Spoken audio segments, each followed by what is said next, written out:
ધારાસભ્ય પર સ્થાનિક લોકોનો ફાટ્યો રોષ।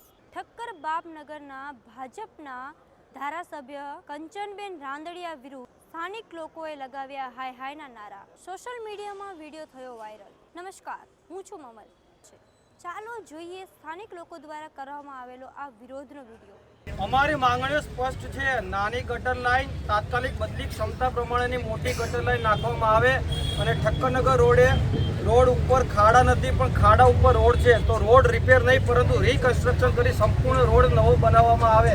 રોડ મુદ્દે કહીશું ત્યારે એમએલએ ચોક્કસ કહેશે કે હમણાં કટિંગ આવવાનું છે તો એમએલએ લોકોને જણાવવું પડશે કે ક્યારે ચાલુ થશે અને ક્યારે કામ સમાપ્ત થશે।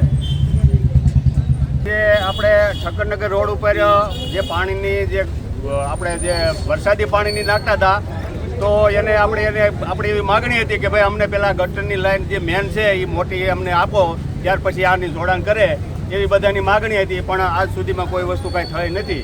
આ હિસાબે આપણે બધા ભેગા થયા છે એટલે આની માગણી આપણે પૂરેપૂરી આપણે આપે એવી અમારી આ માગણીઓ છે એમ। આ 30 વર્ષથી અહીંની જનતાને સમસ્યા છે। કોઈ કોર્પોરેટર કોઈ વિધાનસભામાં કે કોઈ રજૂઆત કરવી લેટરો આપી લખીને તો કોઈ સમજતું નથી। અહીંયા ચોમાસાની અંદર લોકોના ઘરમાં પાણી ભરાતા હોય છે તોય કોઈ સમજતું નથી। એ લોકો અહીંયા શાંતિથી સૂઈ રહેશે। આ નહીં થાય તાત્કાલિક આનો નિવારણો તો અમે એનો જવાબ આવતા 2 મહિનાની અંદર ચૂંટણીમાં અમે જાહેર કરીશું। અમારા રીતને આનો જવાબ અમે આપશું। અહીંના કોર્પોરેટર છે આપણે કંચનબેન,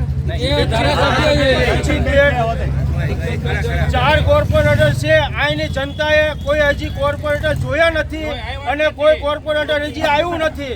કોર્પોરેટર અહીંયા કોણ છે અમને જ નથી ખબર। ઘરે બેઠા બેઠા સૂએ છે કોર્પોરેટર।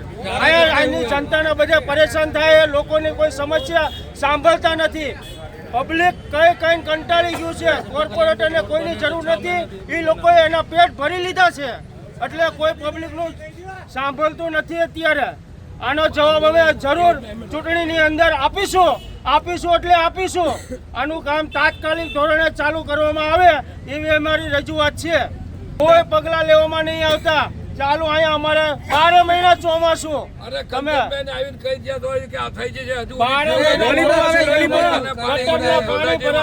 50 કરોડના કામ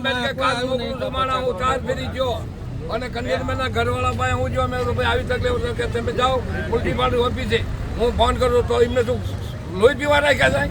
હું જાઉં સિનિયર સિટીઝન ત્યાં જાઉં મ્યુનિસિપાલિટી ઓફિસે મને એવો જવાબ આપ્યો। સૌથી પહેલી તો શરૂઆત એ કરું કે 30 વર્ષ પહેલા જે ગટર લાઈન નાખેલી છે એ વખતની પબ્લિકને ધ્યાનમાં રાખી નાખી હતી। આજે 30 વર્ષ પછી આટલી પબ્લિક થઈ છે તે પ્રમાણે ગટર લાઈન મોટી હોવી જોઈએ। બરાબર છે, બરાબર। ગટર લાઈન તો નાખવાની એક બાજુ રહી। આરસીસી રોડ પાસ કર્યો છે એમાં ગુંડાગીરી કરી અને માથે ડામર રોડ ચોપડી દીધો છે અને જે કર્યો એ અડધો કર્યો છે।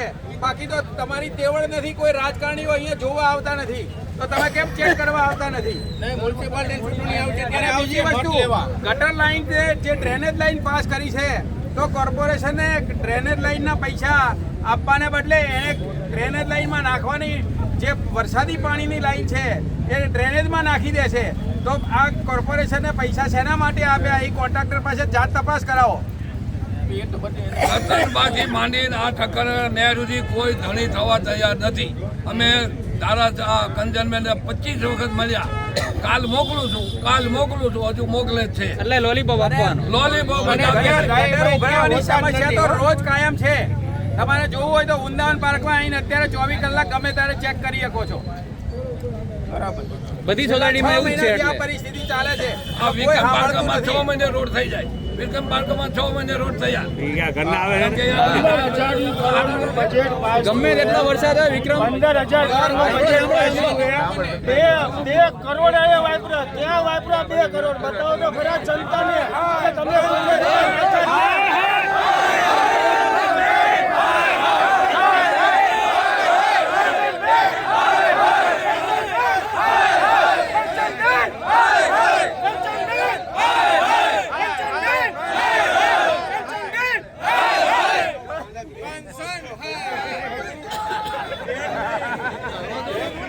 Hey!